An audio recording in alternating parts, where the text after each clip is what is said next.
Hi there, and welcome to another video presentation from Universal Harmony Illustrated. In the previous video on embodiment, we concluded that we embody our own thought. Basically, that you are what you think. And now I want to preface my life testimony with some vital spiritual ideas.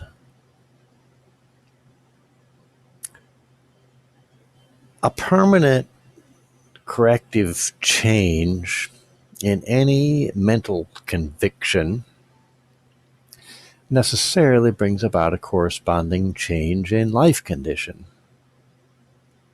And that is what constitutes a healing of anything in your life. Here's a key related point that you won't hear much, and we should ask ourselves why this point is so seldom considered.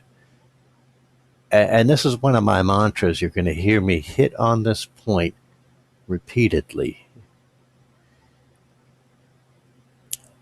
And that is, we can and should learn to stop looking at material conditions as objective, self-existent entities,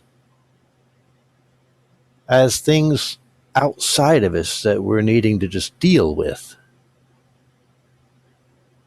Instead, we can and should learn to adapt a subjective perspective. And this exactly is the point that changed my life permanently. Let me clarify that and in fact go one step further. We need to stop looking at changed material conditions as our ultimate goal. We're spiritual beings. In our highest sense of eternal identity, we're not really material organisms. Our only goal needs to be lifting our consciousness to a more spiritual state, to a state that at least touches on beginning to transcend material manifestation. And when we're able to do that, the results will appear to us humanly as improved matter. But the improved matter is just a pleasant side effect of elevating the quality of consciousness. We're not working to improve matter because we're not material organisms. Now, in support of that idea, if that sounds radical or far out,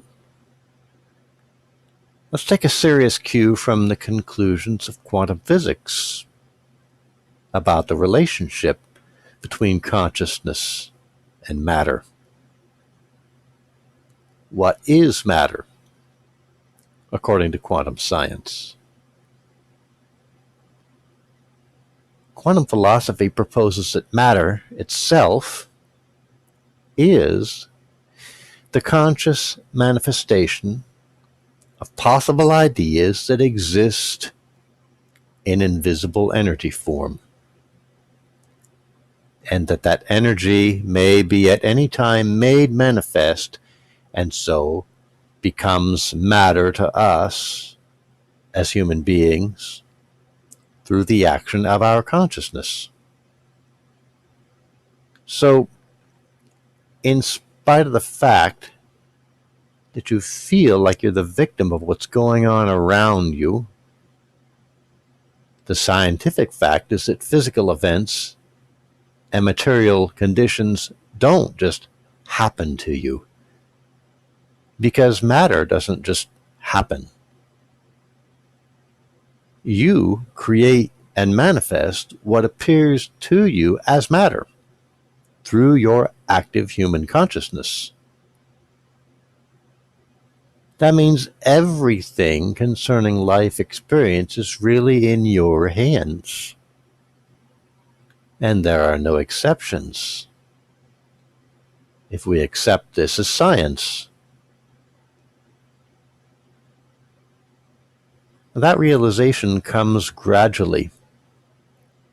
But as it came to me, and as I slowly learned to put this realization into conscious practice in more and more human situations, so did and so still do the conditions of my human life continue to appear to improve.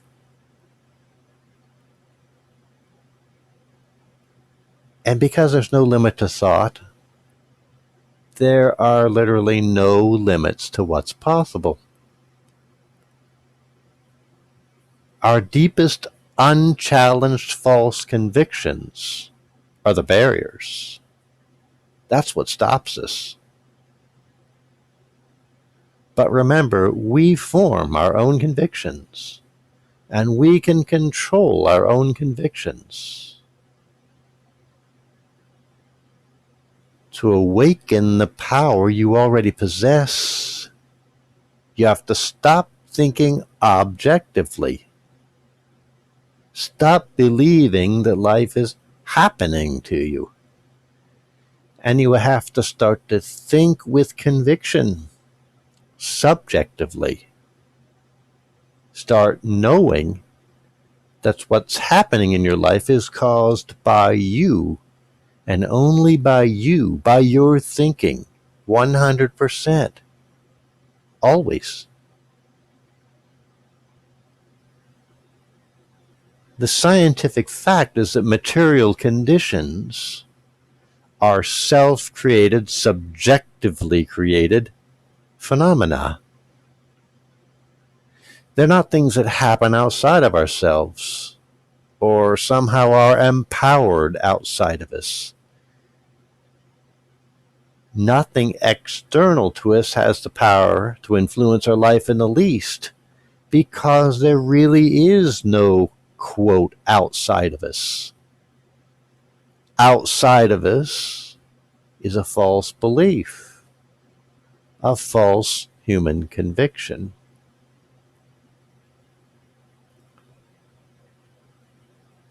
Becoming a subjective thinker isn't instantly easy for a human being.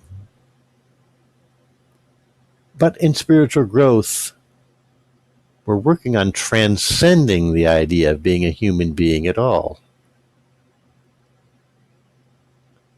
The present human world is accustomed to instant solutions, and so taking this path of becoming a subjective thinker is not one of them. Transforming thought from objective to subjective is not humanly easy to do. It's hard to swallow because it's contrary to what most humans are already falsely convinced is the source of their reality. So you'll find that you'll even be ridiculed for taking this path. But if you do, you'll find that the truth is that we all can actually take control of everything in life. But let me tell you this one last point before I go on to tell my story. And that is, if I decided to go this way, and if I'm at a level of success that I'm excited and happy about, and I am, and I did, and I continue to do so, and I know that I'm just an average person,